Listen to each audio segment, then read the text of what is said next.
আলহামদুলিল্লাহি ওয়া কাফা ওয়া সালামুন আলা ইবাদিহিল্লাযীনা ইসতাফা আম্মা বা'দ। মুহতারাম উলামায়ে কিরাম, তালাবায়ে আজিজ, সম্মানীয় মেহমানান ইকরাম, সহিহ বুখারীর সমাপনী অনুষ্ঠানে আমরা এসেছি। এই উপলক্ষে গুটি কয়েক কথা, যা বিশেষ করে বর্তমান যুগে অত্যন্ত প্রয়োজন, আম খাস সকলের জন্য বিশেষ করে জরুরি, এই রকম কিছু কথা আমি আপনাদেরকে কর্ণগোচর করতে চাইছি। দেখুন, আমরা হাদিস শাস্ত্রের বিশুদ্ধতম সংকলন সহিহুল বুখারীর শেষ হাদিসের বরকত নেওয়ার জন্য এসেছি। হাদিস কাকে বলে,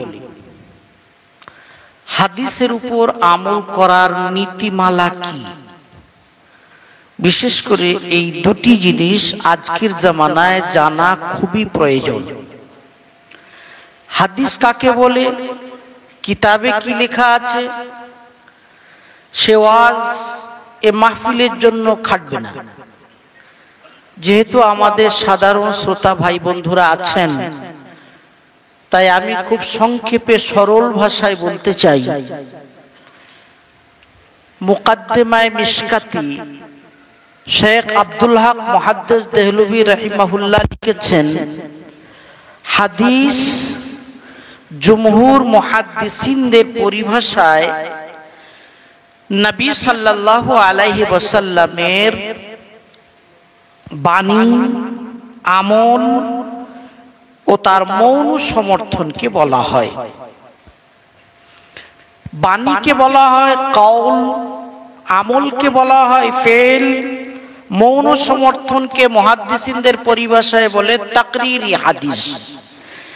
তার মানে নবী সাল্লাল্লাহু আলাইহি ওয়াসাল্লামের উপস্থিতিতে কিংবা তার পরিবেশে কোনো কাজ করা হয়েছে আর তিনি সেখানে অস্বীকার করেননি, নীরবতার সমর্থন জানিয়েছেন, এর নাম হলো তাকরীরি হাদিস। আগে আরো লেখা আছে, ওয়াকাযালিকা ইউতলাকু আলা কাউলি সাহাবী ওয়া ফি'লিহি ওয়া তাকরীরিহি। শুধু নবী সাল্লাল্লাহু আলাইহি ওয়াসাল্লামের আমল, তার বাণী ও তার মৌন সমর্থনের নাম হাদিস নয়, সাহাবাদের আমল, সাহাবাদের বাণী ও সাহাবাদের মৌন সমর্থনটাও হাদিস। শুধু তাই না, ওয়াকাযালিকা ইউতলাকু আলা কাউলিত তাবিঈ ওয়া ফি'লিহি ওয়া তাকরীরিহি। যারা তাবিঈন ইজাম, তাদের কওল, ফেল, তাকরীর অর্থাৎ তাদের বাণী, তাদের আমল, তাদের মৌন সমর্থন ও হাদিস। এই কথাটা খুব গুরুত্ব সহকারে আজ জানার প্রয়োজন আছে। নবী সাল্লাল্লাহু আলাইহি ওয়াসাল্লাম, সাহাবায়ে কেরাম, তাবিঈনে ইজাম, এই তিন শ্রেণীর মানুষের বাণী, আমল ও তাদের মৌন সমর্থনের নাম হচ্ছে হাদিস। আমি এত গুরুত্ব দিয়ে বলতে চাইছি কেন, এর কারণ হলো ইমামে আজম আবু হানিফা নু'মান বিন সাবিত রাহিমাহুল্লাহ অনুসৃত চার ইমামের মধ্যে হলেন তাবিঈ। এটা ফাইনাল। ইমাম আবু হানিফা রাহিমাহুল্লাহ হলেন তাবিঈ। আর তাবিঈর কওল, ফেল, তাকরীর হাদিস। তাবিঈ যদি কোনো কথা বলেন সেটা হাদিস, তাবিঈ যদি কোনো আমল করেন সেটা হাদিস, তাবিঈর সামনে বা তার পরিবেশে কোনো কাজ হয়েছে, তিনি নীরব থেকেছেন, তার মানে মৌন সমর্থন জানিয়েছেন, ওটাও হাদিস। বোঝা গেল আবু হানিফা রাহিমাহুল্লাহর বাণী হাদিস, তার আমল হাদিস, তার মৌন সমর্থন হাদিস। ইমাম আবু হানিফা রাহিমাহুল্লাহ হলেন দলিল, সাহাবায়ে কেরাম দলিল, তাবিঈনে ইজাম দলিল, ইমাম আবু হানিফা রাহিমাহুল্লাহ তাবিঈ, সুতরাং তার কল ফেল তাকরীর হাদিস। অতএব যারা বলে আবু হানিফা রাহিমাহুল্লাহর কথার দলিল কি, তাদেরকে বলা যেতে পারে ইমাম আবু হানিফা রাহিমাহুল্লাহ নিজেই দলিল। তিনি তো তাবিঈ, তিনি যেটা বলবেন সেটা হাদিস, তিনি যেটা করবেন সেটা হাদিস। তার সামনে করাইয়েছে, তিনি নীরব থেকেছেন, ওটাও হাদিস। আজ বড় ফিতনার যুগ, ফিতনার ছড়াছড়ি। ইউসবিহুর রাজুলু মুমিনান ওয়া ইউমসি কাফিরান, মানুষ সকালে মুমিন হয় তো সন্ধ্যায় হয় বেঈমান। ইউসবিহু কাফিরান ওয়া ইউমসি মুমিনান ওয়া ইউমসি কাফিরান ওয়া ইউসবিহু মুমিনান, সন্ধ্যায় মুমিন সকালে বেঈমান। 72টি চোরা দরজা খুলে গেছে, সাবধান, হাদিসের নামে ধোঁকাবাজি হচ্ছে। আজ যে সহিহ বুখারী নিয়ে আমরা বসেছি, এই সহিহ বুখারীর ৭,২৭৫টি হাদিসের মধ্যে 22টি হাদিস আছে সুলাসি। তার মানে ইমাম বুখারী রাহিমাহুল্লাহ থেকে নিয়ে প্রিয় নবী সাল্লাল্লাহু আলাইহি ওয়াসাল্লাম পর্যন্ত মাঝখানে মাত্র 3 জনের ব্যবধান। একজন সাহাবী, একজন তাবিঈ, আর একজন তাবা তাবিঈ। সবই খায়রুল কুরুনের মানুষ। মুহাদ্দিসিনদের পরিভাষায় একে বলে সুলাসি হাদিস। সহিহ বুখারীর 22টি সুলাসি হাদিসের মধ্যে 20টি হাদিসে ইমাম বুখারী রাহিমাহুল্লাহর যিনি শেখ, তিনি ইমাম আবু হানিফা রাহিমাহুল্লাহর হয় ছাত্র, না হয় ছাত্রের ছাত্র। বিরাট ব্যাপার। যারা বলে ইমাম আবু হানিফা রাহিমাহুল্লাহ হাদিস শাস্ত্রে এতিম, কি স্বল্প জ্ঞানী, এটা তাদের জন্য মস্ত বড় মুগুর।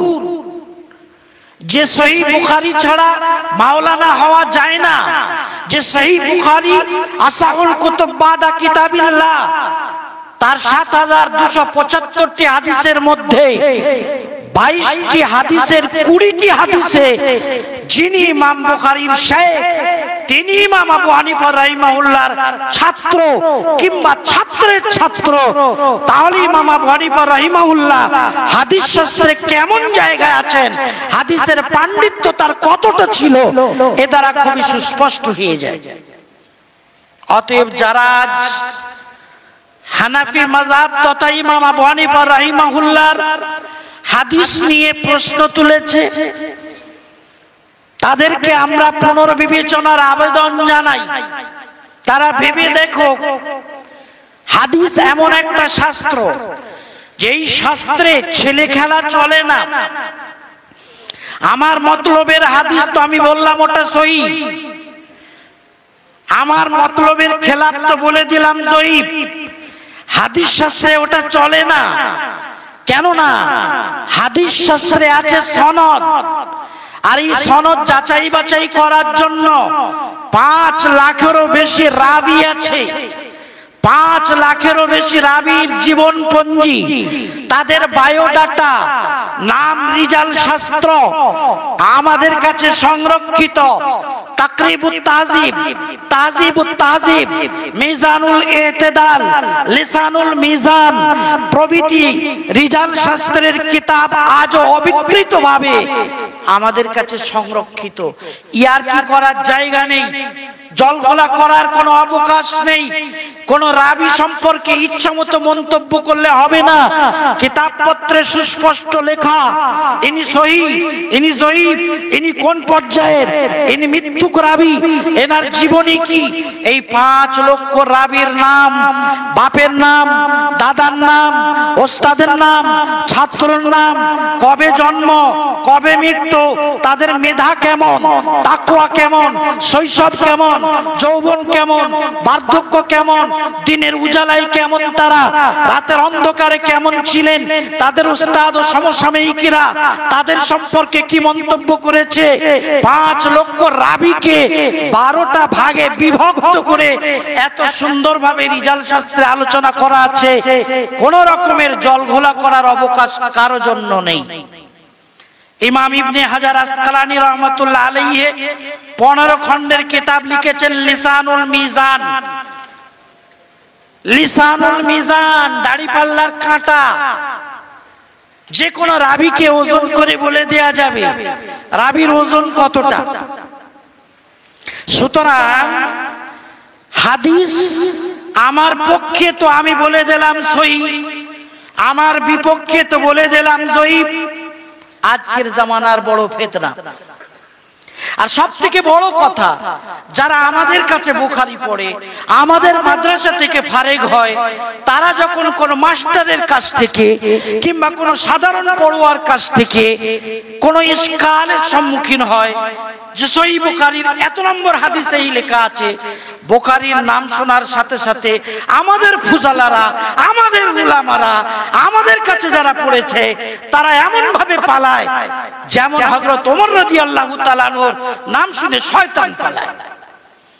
আমাদের কাছে যারা বুখারী পড়েছে, আমাদের উলামারা, আমাদের মাওলানারা, আমাদের ঘরের মানুষেরা একজন মাস্টারের কাছে যখন শোনে বুখারীর এত নম্বর হাদিসে এই লেখা আছে, তো বুখারী শুনলেই যেন বুখারীর এদের কোনো অধিকার নেই, আর তাতে নাক গলাতে চায় না যে বুখারীতে রয়েছে, তাহলে ওর খেলাফ আমি কি বলতে পারি?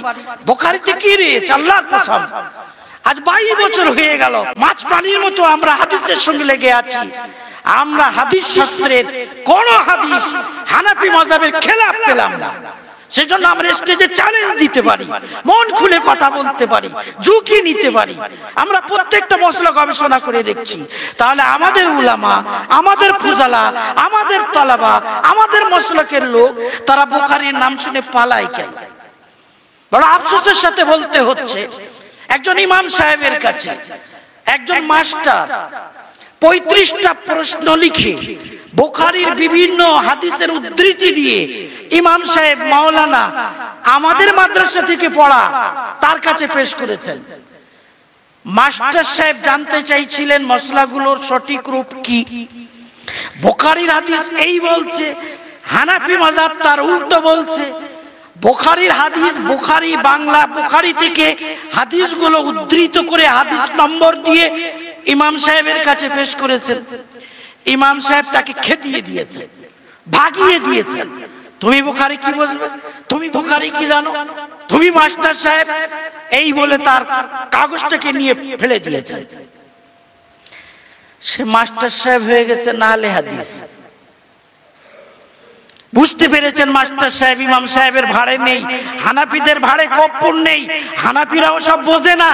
ইমাম সাহেব আস্তে আস্তে আস্তে আস্তে পাক্কা আলে হাদিস হয়ে এলাকার বহু মানুষকে যখন প্রভাবিত করতে শুরু করেছে, এবার আমার কাছে এসে হাজির। আমি পুরো ঘটনা শুনলাম, শুনে বললাম আল্লাহর কসম আমার মূল্যায়ন বলছে এই মানুষটার আহলে হাদিস হওয়া এবং এলাকায় এই ফিতনার যা স্রোত চলছে এ যাবতীয় গুনাহ ইমাম সাহেবের। ইমাম সাহেব বুখারী পড়ে পাগড়ি নিয়ে বাড়ি এসেছে, বুখারীর হাদিসের উদ্ধৃতি দিয়ে একজন যদি কথা বলে নিজে মিলাতে না পারে, তো আমাদের শায়েখরা আছেন, আমাদের উস্তাদেরা আছেন, ফোনের যুগ, যোগাযোগ করে বিষয়গুলো বুঝে নিয়ে তো বলতে পারেন। মাস্টার সাহেবকে তাড়িয়ে দিলে মাস্টার চলে যাবে। যদি সামনে একটা হাদিস আছে, প্যারে নবী সাল্লাল্লাহু আলাইহি সাল্লাম বলেছেন এইটা করো, বুখারীর হাদিস, বাংলা কিতাবে তিনি দেখছেন মাস্টার সাহেব, আর এদিকে কেউ যদি বলে আবু হানিফা তার উল্টো বলছেন ওই দিকে চলো, তো যিনি একজন মাস্টার, ভাবুক মানুষ, বুদ্ধিজীবী, শিক্ষাপ্রিয়, অনুসন্ধিৎসু, তিনি কেন আবু হানিফার কথা মানতে যাবেন? এত সহজ অঙ্ক। ইমাম সাহেবের দায়িত্ব ছিল, মাওলানা সাহেবের দায়িত্ব ছিল ট্রিটমেন্ট করা, তিনি কাগজটা নিয়ে ছুঁড়ে ফেলে দিয়েছেন। তো মাস্টার সাহেব আস্তে আস্তে আস্তে আস্তে নিজে বুঝলেন যে যে বুখারীতে যেটা আছে ওইটাই ঠিক, যেটা আমি বলছি ওইটাই ঠিক। আস্তে আস্তে তিনি হয়ে গেলেন আহলে হাদিস। ওটা এলাকায় যখন বিশৃঙ্খলা হচ্ছে তখন এবার আমাদের কাছে এলেন। আমি সেই এলাকায় গেলাম, সেই 35টা প্রশ্ন আমি মাস্টার সাহেবকে বললাম যে এই 35টা প্রশ্নের মধ্যে 3টে প্রশ্ন যেটা আপনার খুব ভাইটাল মনে হয় আপনি স্টেজে রাখুন, আপনি মাইক ধরে দাঁড়িয়ে পড়ুন। 35টার মধ্যে 3টে খুলে বলবো, যতক্ষণ আপনি না বলবেন বুঝে এসেছে ততক্ষণ পর্যন্ত দায়িত্ব নিয়ে বলছি, কথা বলবো। মাত্র 3টে, চতুর্থ মশলা আলোচনা হবে না, সময় সাপেক্ষ ব্যাপার।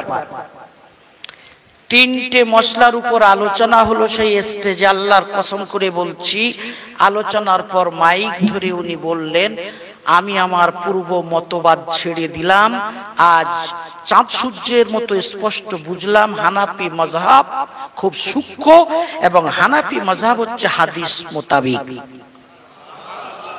বাড়ানো কথা বলছি না, আমি তাদেরকে বলেছিলাম হাড়ির একটা ভাত টিপলে যেমন বোঝা যায় হাড়ির অবস্থাটা কি। 35টা প্রশ্ন, যার ভিত্তিতে আপনি আহলে হাদিস হয়েছেন, 3টে প্রশ্ন নিয়ে আসুন, টিপে দেখুন ইমাম আবু হানিফা কোন জায়গায় আছে। সবগুলোতেই বুখারীর হাদিসের হাওয়ালা দেওয়া ছিল। একটা কথা বিশেষ করে বলে যাব, হাদিসের উপর আমল করার একটা নীতি। হাদিস সহি হওয়াটা যথেষ্ট নয় আমল করার জন্য। আমল করার জন্য শুধু হাদিস সহি হওয়া যথেষ্ট নয়, হাদিসের মানেটা, ব্যাখ্যাটাও সহি হওয়া জরুরি।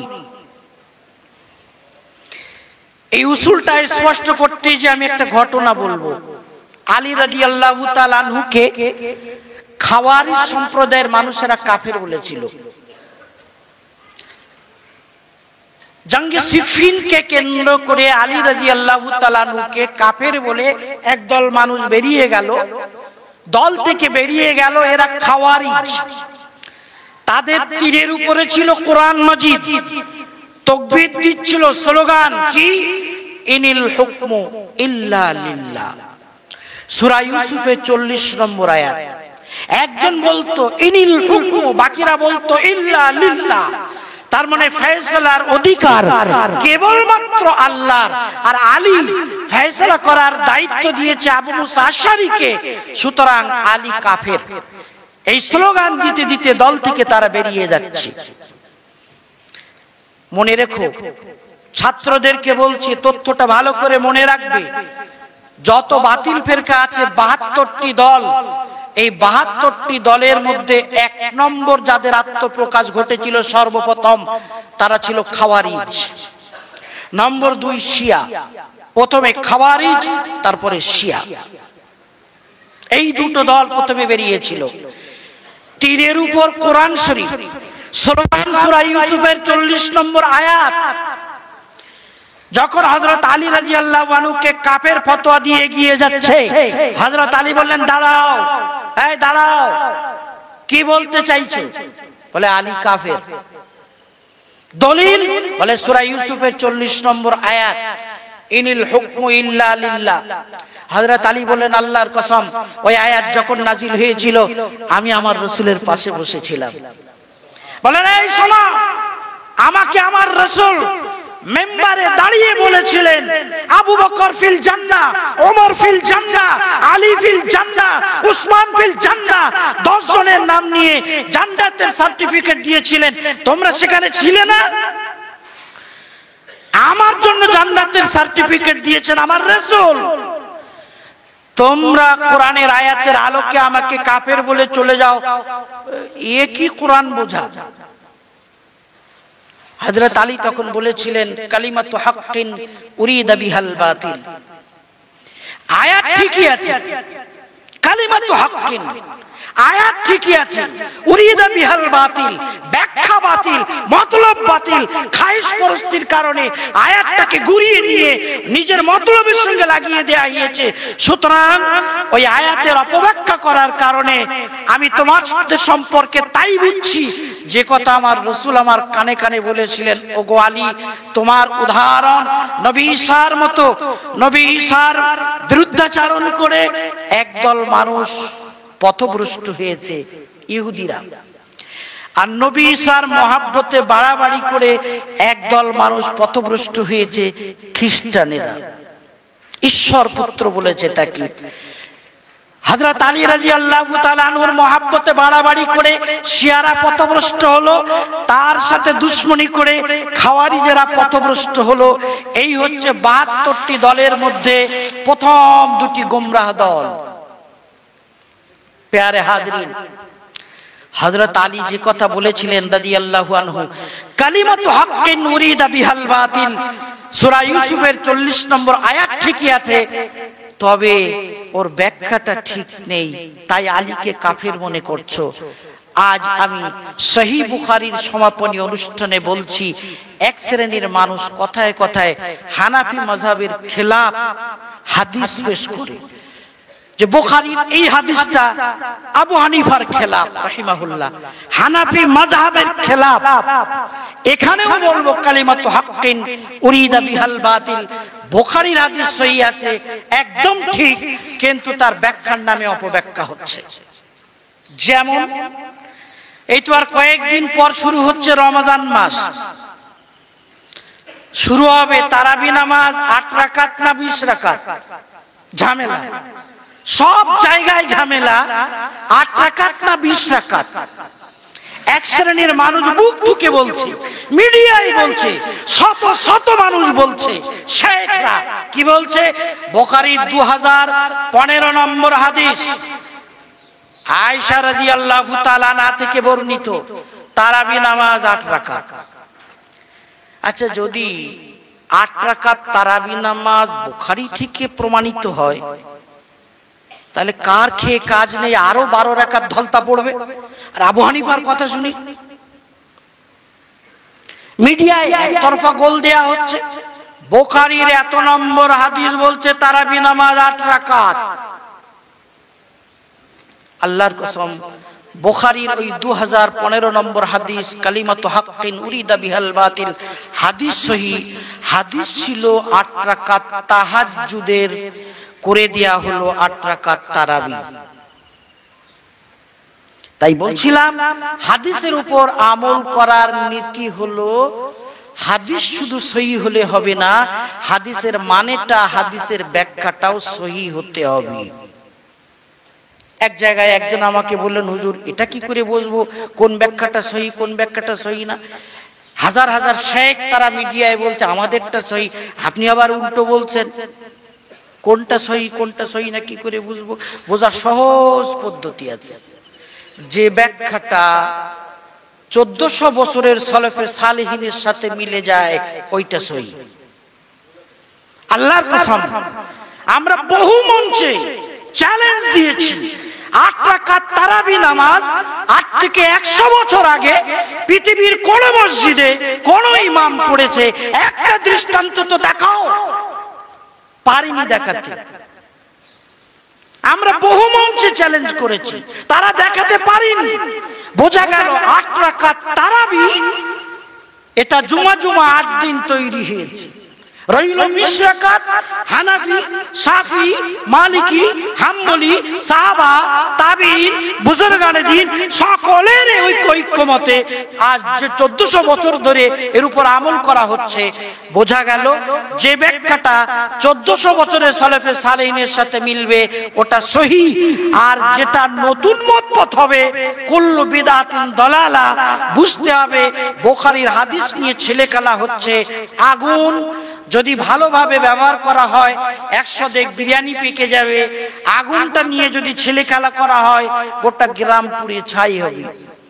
কোরআন আর হাদিস নিয়ে যদি ইচ্ছা মতো খেলা করা হয় মানুষ হবে গোমরাহ, আর কোরআন হাদিসের সঠিক ব্যাখ্যা অনুযায়ী আমল করলে মানুষ হবে আহলুস সুন্নাহ ওয়াল জামাতের মতাদর্শী।